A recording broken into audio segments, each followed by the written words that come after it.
Hello again, friends. Welcome to another edition of Beavertown Outdoors. I'm John. I'm out here at the beautiful Beavertown compound in the Beavertown barn. So today, it's supposed to get a little bit warmer than it's been. As you know from my other videos, we had Snowmageddon followed by the Arctic freeze. But we're actually supposed to be on a warming trend now. In fact, today it's supposed to get up to a balmy 25 degrees. Sure beats single digits, though.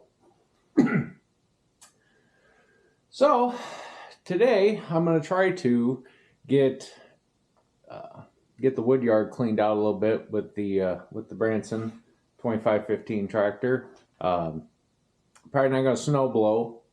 Every time I seem to snow blow out there, I catch a stray piece of wood that I missed and didn't pick up. So I'm probably going to scrape that with the bucket, but that works pretty well. There might be some areas where I know it's not too bad. Should be able to snow blow with a little less risk.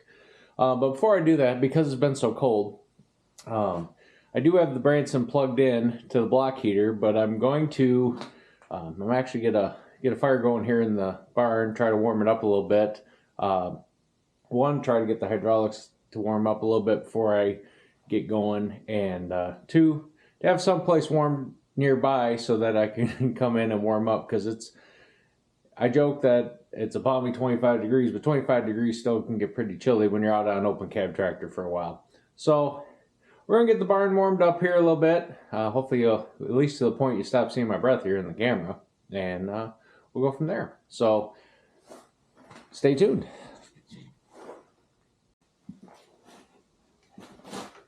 All right, so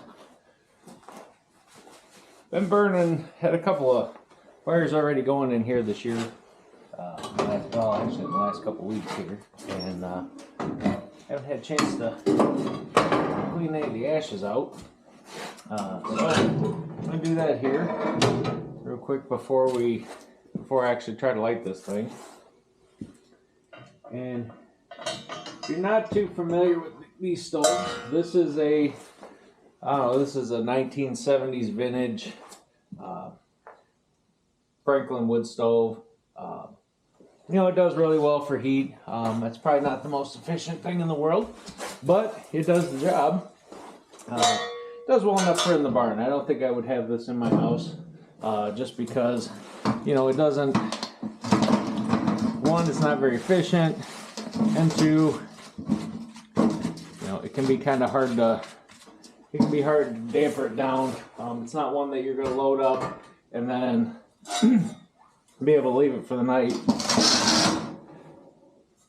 and be warm in the morning. She's hungry. It's a hungry stove. Burns up a lot of wood. But for in the barn, it does a good job of heating this up. Especially when there ain't that much insulation in the barn. But it keeps it nice enough that you can work out here, and eventually you can take the Carhartt and everything off. It's still comfortable and in a flannel or a sweatshirt. So that's pretty cool. I mean, that's what I can ask for. There's plenty of people that they work out in the barn or a garage without any heat. And I'm fortunate enough to be able to have some heat out here. So I'm doing here, just going to scoop out some of the ash. I'm not gonna clean every molecule out of here, just the majority of it.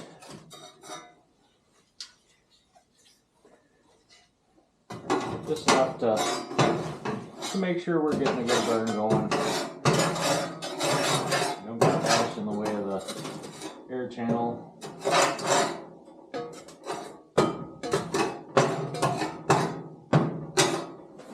Like I said, it's not going to be perfect, just one of those good enough.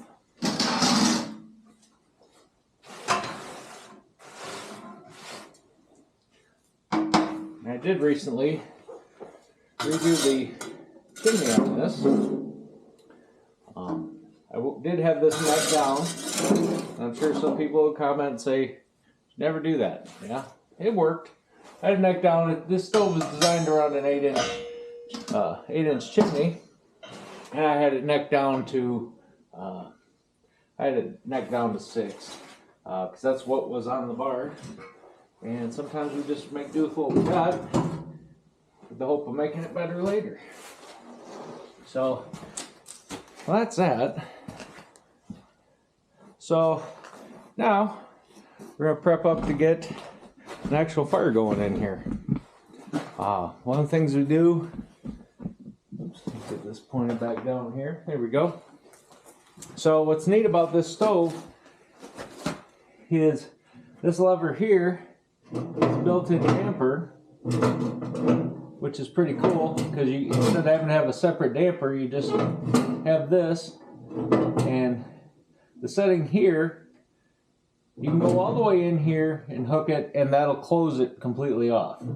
I wouldn't do that. I don't do that, because then all it does is back up smoke into the barn when, as far as trying to shut it down, because this stove is far from airtight. I mean, you don't see any gaskets, you don't see anything. This is not an airtight stove by any means. So, you know, it's still going to have some air, and then when you, if you choke off the chimney, then all it's going to do is pump smoke into here, smoke, carbon monoxide, bad things. Bad things for anybody in here. I guess might be one way to kill mice, but anyway, so I'm going to leave this set with the door wide open, and then when we get some materials to get this lit.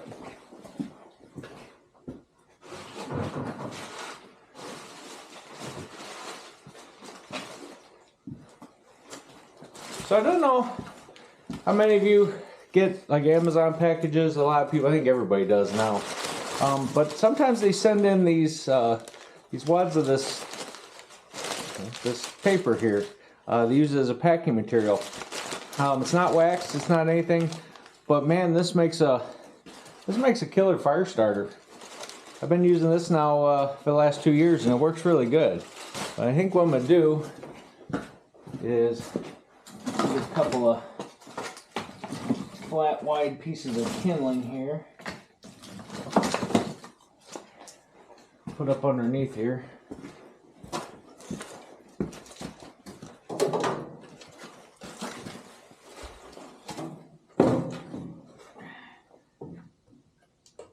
And then what I do with this stuff is I take it and I'll somewhere in half, just rip it. And take a long string of it and just start twisting it up. Might even double it over and twist it, just to get it like a really easy to burn little piece of wood. Because we all know paper's made out of wood.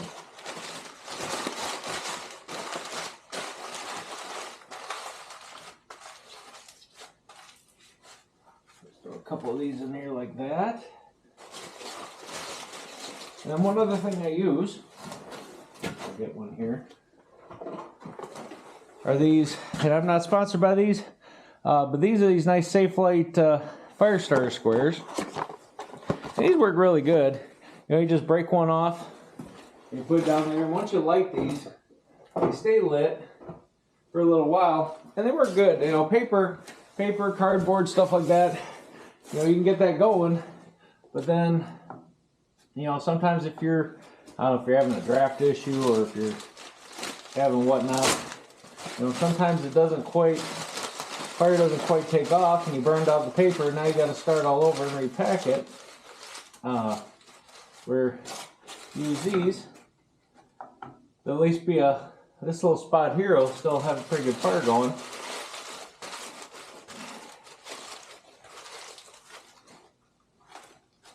And that'll usually be enough to get it to take off. Let me get one more piece to throw in there. One more piece of paper.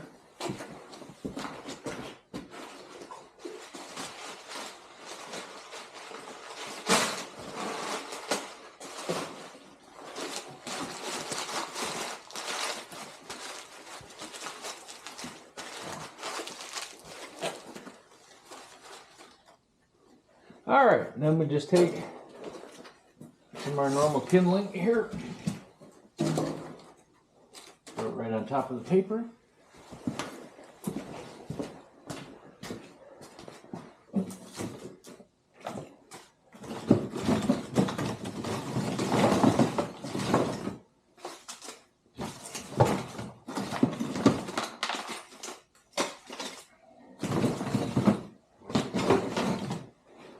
Now my kindling is, and you other guys that you do hit a decent amount of firewood production, you get a lot of what we call slash, trash off the splitter.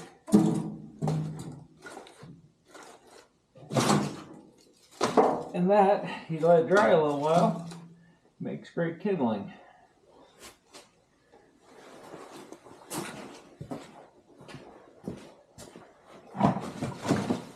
Couple more chunks in there.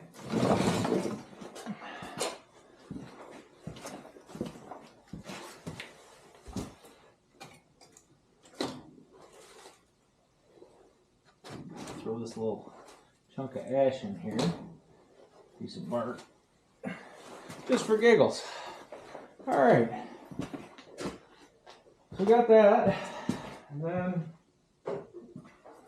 now just going to take your standard blowtorch here, and we get this lit.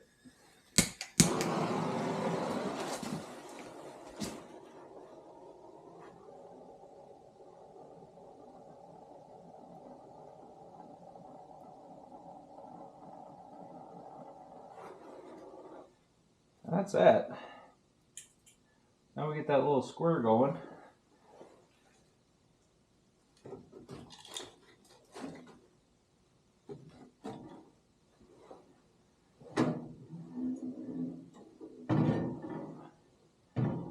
And then all I do is just take this, just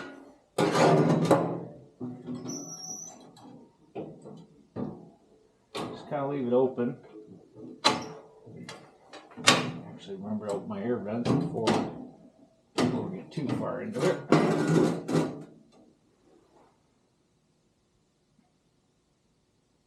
I'll leave this going. Let that kindling start up.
See, we got most of that kindling starting to burn, so now start adding some chunks of wood.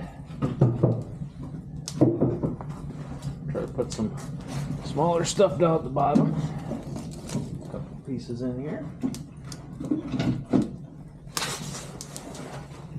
Now if you see that fan's starting to go. That's kind of a neat little invention there. One of those the Amish use them a lot. They're heat powered, and I'm not sure on exactly how they work. I just know they work. It works well. So anyway, we'll get this this side closed off here. Leave the other side open for a bit. Now you see you get a little bit of smoke escaping there. That'll go away here shortly, as soon as things really start taking off.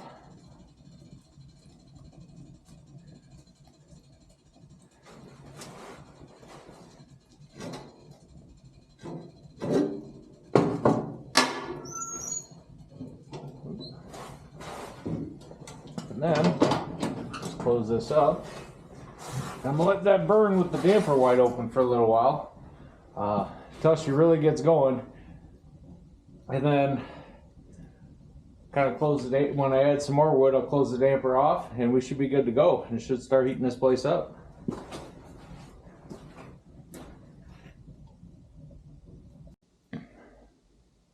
So like I said, I'm going to be using the Branson 2515H to move the snow today.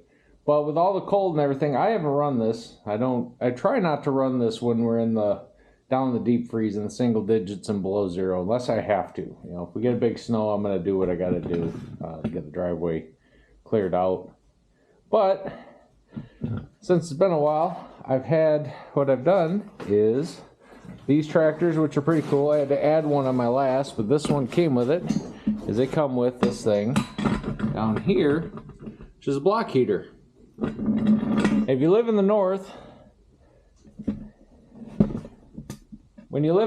these are they're definitely an important thing to have when you have a diesel engine.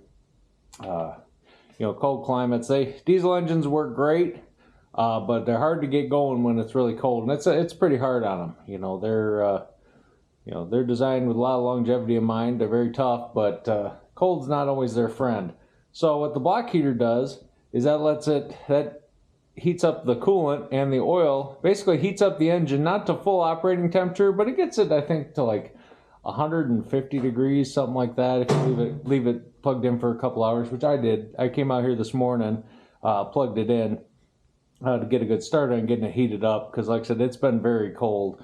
But yeah, so we got this plugged in, and we're gonna, like I said, I'm gonna let the barn heat up a little bit, just so we're not getting that big gulp of cold air in here. Plus, like I said, to heat up the hydraulics a little bit. So once I get the barn warmed up a bit, then I'll probably get this started up and pull it outside and let it warm up for a little while longer.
Okay, well, it's not perfect, but at least I can get back here.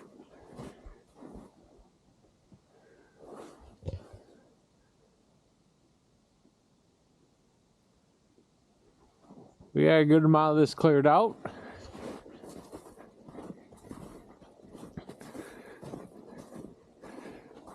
Snow's pretty deep though.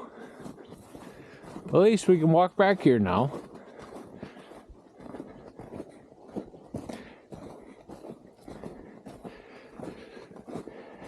And check on the wood piles. Yep, they're still there. I'm glad I tarped these.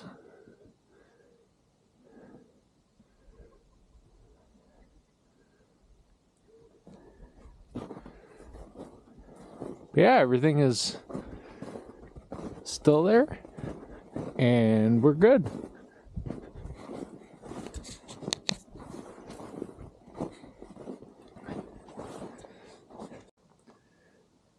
Well, guys, that's going to do it for today.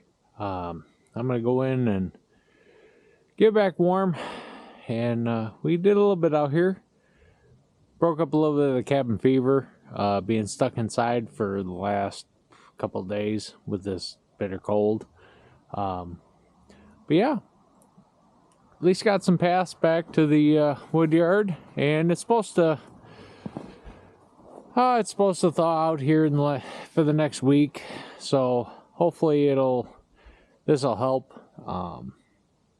You know, once this thaws out a little bit, it'll be easier to drive around back here, and I don't know, I might do a little bit more, but for now, this will work. So, as I said, that's going to do it, guys. If you like what you saw, please like and subscribe. Feel free to share. Until next time, from everyone here at the beautiful Beavertown compound, take care of each other, stay safe, be good, and I'm out.